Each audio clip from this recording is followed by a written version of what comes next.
Assalamualaikum warahmatullahi wabarakatuh. Saya Mutiara Hardining Tias dari semester 3C absen 21 NPM 1913053032. Di sini saya akan menjelaskan mengenai materi makhluk hidup dan proses kehidupannya. Dalam materi ini kita akan membahas mengenai 4 pembahasan. Yang pertama, hubungan antara ciri makhluk hidup dan lingkungannya. Yang kedua, cara perkembangan biak makhluk hidup. Yang ketiga, pengaruh kegiatan manusia terhadap keseimbangan lingkungan. Dan yang keempat, pentingnya pelestarian makhluk hidup untuk mencegah kepunahan. Yang pertama, hubungan antara ciri makhluk hidup dengan lingkungan tempat hidupnya. Makhluk hidup pastilah mempunyai ciri-ciri. Ciri-ciri umum makhluk hidup yang pertama memerlukan makanan, yang kedua berkembang biak, yang ketiga tumbuh, yang keempat bernafas, yang kelima menanggapi rangsang, yang keenam mengeluarkan zat sisa, dan yang ketujuh beradaptasi. Yang selanjutnya kita akan membahas mengenai ciri khusus pada hewan. Contohnya pada kelelawar. Apa sih ciri khusus yang dimiliki kelelawar? Ciri khusus kelelawar adalah kemampuan terbangnya. Hewan mamalia ini dapat terbang karena memiliki selaput kulit yang tipis terdapat di antara tulang lengannya. Ciri lainnya pada saat posisi tidur siang hari dengan cara menggantung dan posisi badannya terbalik. Yang kedua adalah cicak. Apa sih ciri-ciri cicak itu? Cicak memiliki ciri khusus berupa telapak kaki dengan sistem perekat. Sistem perekat ini dibangun oleh telapak kaki yang beralur paralel. Dengan alur yang dimiliki memungkinkan cicak dapat menempelkan kakinya di dinding ataupun dimanapun tempat dia bersinggah.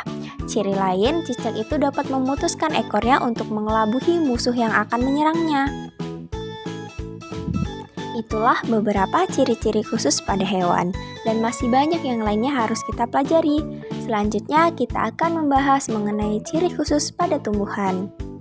Contohnya pada tumbuhan kaktus. Apa sih ciri khusus pada tumbuhan kaktus? Kaktus memiliki ciri khusus sebagai berikut. Kaktus itu memiliki daun yang berbentuk duri. Aneh sekali bukan ketika daun berbentuk duri? Hal ini dimaksudkan untuk mengurangi proses penguapan air dalam tubuhnya. Tempat fotosintesis digantikan oleh batang. Batang kaktus memiliki klorofil untuk dapat melakukan fotosintesis. Selain itu, batang kaktus menjadi besar dan menggembung, tujuannya untuk menyimpan cadangan air. Akar kaktus umumnya panjang. Akar seperti ini memungkinkan kaktus untuk mencari air sebanyak mungkin. Ciri tumbuhan yang kedua adalah kantung semar. Apa sih ciri khusus pada kantung semar? Jadi, kantung semar itu mengeluarkan madu untuk menarik perhatian serangga. Ketika serangga masuk, maka kantungnya akan menutup. Itu merupakan ciri khusus pada kantung semar untuk memakan mangsanya. Selanjutnya adalah pembahasan yang kedua, cara perkembangan makhluk hidup. Yang pertama, kita akan membahas perkembangan pada manusia. Manusia dapat memulai proses perkembangbiakan ketika sudah dewasa. Manusia mengalami proses kedewasaan yang ditandai dengan masa pubertas. Masa pubertas merupakan salah satu tahapan yang dilalui oleh manusia. Selama pubertas, setiap manusia akan mengalami pertumbuhan yang sangat cepat. Masa pubertas dimulai pada 9-14 tahun dan berakhir menjelang 20 tahunan, ditandai berhentinya pertambahan tinggi badan. Tahapan ini sangat berkaitan erat dengan kemampuan manusia untuk berkembang biak, karena dengan terjadinya perubahan fisik pada tubuh manusia dapat berkembang biak secara kawin. Ciri-ciri pubertas pada manusia. Pada anak perempuan, 1. Tumbuhnya rambut halus di ketiak, dan alat kelamin. Yang kedua, suara menjadi melengking. Yang ketiga, payudara membesar. Dan yang keempat, panggul membesar. Dan untuk anak laki-laki, tumbuhnya rambut halus di ketiak dan alat kelamin, suara menjadi membesar, tumbuh jakun, dan tumbuh kumis, jambang, dan janggut. Kematangan perkembangbiak alat kelamin pada perempuan ditandai dengan terjadinya menstruasi, sedangkan pubertas pada anak laki-laki ditandai dengan dihasilkannya sel sperma oleh alat kelamin laki-laki yang disebut testis. Pembahasan yang kedua adalah perkembangan biak tumbuhan. perkembangbiakan tumbuhan. Tumbuhan berkembang biak secara generatif. Artinya terjadi tumbuhan yang baru yang didahului dengan penyerbukan, yaitu peristiwa jatuhnya serbuk sari yang mengandung sel kelamin jantan ke kepala putik yang mengandung sel kelamin betina. Yang kedua, tumbuhan berkembang biak secara vegetatif. Artinya, perkembangbiakan secara tidak kawin pada tumbuhan yang terjadi dengan sendirinya tanpa bantuan manusia. Apa sih macam-macam perkembangan vegetatif alami? Yang pertama adalah pada umbi batang.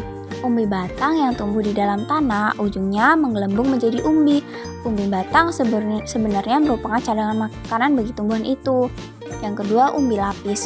Umbi lapis merupakan pelebah daun yang berlapis-lapis pada tumbuhan lapis. Sedangkan pada bagian bawah umbi lapis terdiri dari cakram dan akar serabut. Contohnya yang memiliki umbi lapis antara lain bawang merah, bawang putih. Yang ketiga, umbi akar adalah akar yang membesar berisi cadangan makanan. Contohnya adalah singkong. Selanjutnya adalah akar tinggal, adalah batang yang seluruhnya berada dan tumbuh menjalar ke permukaan tanah. Contohnya ialah kunyit, jahe, lengkuas, dan kencur. Dan yang kelima adalah tunas. Contohnya seperti bambu, pisang, tebu, dan lain-lain. Perkembangbiakan vegetatif buatan adalah perkembangbiakan secara tidak kawin pada tumbuhan seperti mencangkok, menempel, menyambung, dan setek. Setelah kita membahas perkembangbiakan hewan dan manusia, tumbuhan dan manusia, selanjutnya kita akan membahas perkembangbiakan hewan. Perkembangbiakan secara tidak kawin pada hewan seperti membelah diri, tunas yaitu calon anak muncul dari bagian samping tubuh. Lama-kelamaan calon anak tersebut besar, contohnya seperti anemon laut dan hidra.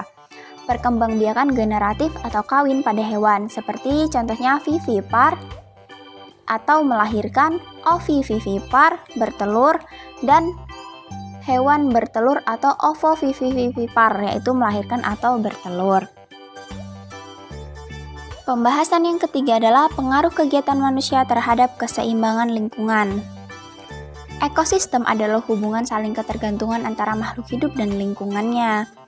Manusia sangat berpengaruh bagi keseimbangan lingkungan. Keseimbangan ekosistem dapat terganggu karena kegiatan manusia dalam memanfaatkan sumber daya alam, seperti penambangan dan pembakaran hutan secara liar, pembangunan atau penggunaan bahan kimia secara berlebihan, pembuangan limbah pabrik, penangkapan ikan secara liar. Upaya pelestarian jenis makhluk hidup untuk mencegah kepunahan seperti yang terjadi di atas adalah yang pertama harus memunculkan pentingnya pelestarian makhluk hidup, seperti melindungi tempat hidupnya, perkembangbiakan secara buatan, dan usahanya adalah pelestarian in situ, pelestarian ex situ. Pelestarian in situ seperti suaka marga satwa, cagar alam, hutan lindung, taman nasional, dan ex situ seperti kebun binatang, taman safari, kebun raya, dan penangkaran. Jadi itulah materi yang dapat saya sampaikan mengenai makhluk hidup dan proses kehidupan. Semoga dapat bermanfaat untuk kalian semua. Jadi itulah materi yang dapat saya sampaikan. Semoga bermanfaat untuk kita semua. Saya akhiri. Wabillahi taufiq wal hidayah. Wassalamualaikum warahmatullahi wabarakatuh.